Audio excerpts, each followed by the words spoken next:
Morning Anil ji, पूरी तरह से पैनिक दिख रहा है। कैसे आज स्ट्रैटेजी बनाएं?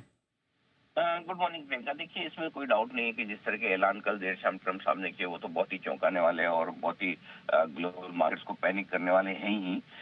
न सिर्फ इक्विटी मार्केट बल्कि आप देख सकते हैं कि बॉन्ड मार्केट, करेंसी मार्केट और सारे कमोडिटीज मार्केट में भी कोहराम है। गोल्ड लाइफ हाई पर पहुंच गया इन्हीं टेरिफ के डर के चक्कर से।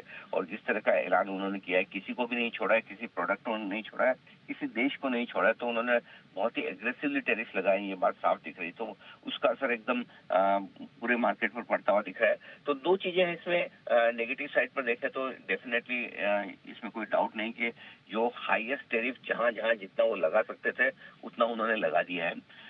पॉजिटिव साइड पर देखें तो अब इसमें नेगोशिएशंस होंगे, बातचीत होगी, कम ज्यादा किए जाएंगे और ये सारी चीजें होंगी। तो यानी कि अब आगे चलते हुए अगर शायद कम लगाते तो फिर आगे चलते हुए कोई इनकी और बढ़ाने की गुंजाइश रहती। तो अब कम से कम आप ये मान सकते हैं कि वर्ष जो भी वो आपके सामने है और आने वाले समय में इससे सिचुएशन मोल भाव करके, बार्गेन करके थोड़ी कम होने की ही होगी, ये एक अज्यूम करके चल सकते हैं। क्योंकि अल्टीमेटली उनका इंटरेस्ट ये है कि अमेरिका से जो भी इंपोर्ट हो रहा है और अमेरिका में इंपोर्ट हो रहा है, दोनों में अमेरिका के जो इंपोर्ट और एक्सपोर्ट है उसमें एक बैलेंस बनाए ताकि अमेरिका को अननेसेसरी बड़ा नुकसान ना हो। इसके चक्कर में उन्होंने सब पे लगाया और साथ ही वो ये दिखाने की भी कोशिश कर रहे हैं कि वो किसी के प्रति बायस नहीं है और इसीलिए सारे देशों पर लगा रहे हैं। वो अलग बात है कि हम सबको पता है 4-5 देश उनके निशाने पे सबसे ज्यादा है, चीन, कनाडा, वियतनाम जैसे देश। तो वो हमें पता है। सो ओवरऑल अगर आप देखें तो मार्केट के लिहाज से इसमें कोई डाउट नहीं कि ये पैनिक वाली सिचुएशन है ही और उसी का असर आप डाउ फ्यूचर्स में आते हुए देख रहे हैं, उसी का असर आप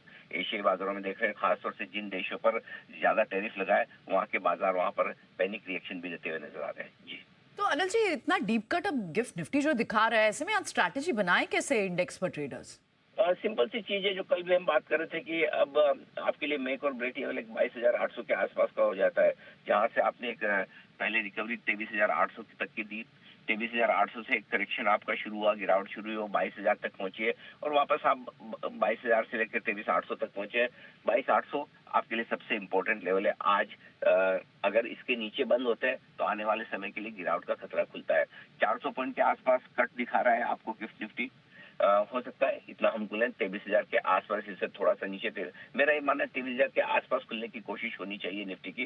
350 350 पॉइंट नीचे और उसके बाद देखेंगे कितनी फॉलो बाइंग सेलिंग आती है।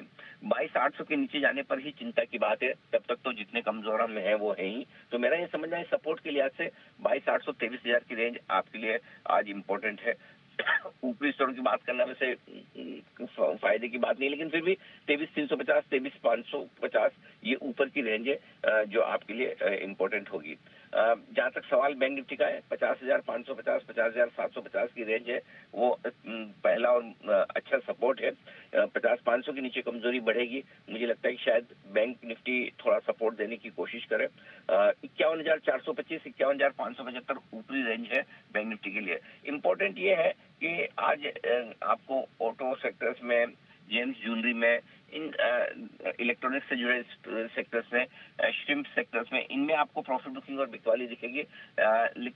ऑटो इंडस्ट्री स्टॉक्स भी काफी तेजी से घट सकते हैं, लेकिन सामने सपोर्ट करने के लिए आपके पास में फार्मा तैयार है और बैंक्स मेरे हिसाब से थोड़े कम गिरने चाहिए, ज्यादा नहीं गिरे ऐसा मुझे लगता है। तो ये दो सेक्टर है, एक कम गिरेगा और एक फार्मा मुझे लगता है आज के लिए स्टार परफॉर्मर साबित हो सकता है, तो वहां पर बढ़िया तेजी बन सकती है। तो इस पर आज के दिन आपको फोकस करना चाहिए। ठीक है, फार्मा से सपोर्ट मिल सकता है, स्टार परफॉर्मर हो सकता है और कई सारे स्पेसेस जो जिन पर इम्पैक्ट पड़ेगा, जो वल्नरेबल स्पेसेस हैं उनमें आज प्रॉफिट बुकिंग दिख सकती है। शुक्रिया अनिल जी, ये सारी स्ट्रैटेजी बताने के लिए और स्पेसेस और सेक्टर्स भी हाईलाइट करने के लिए व्यूअर्स के लिए।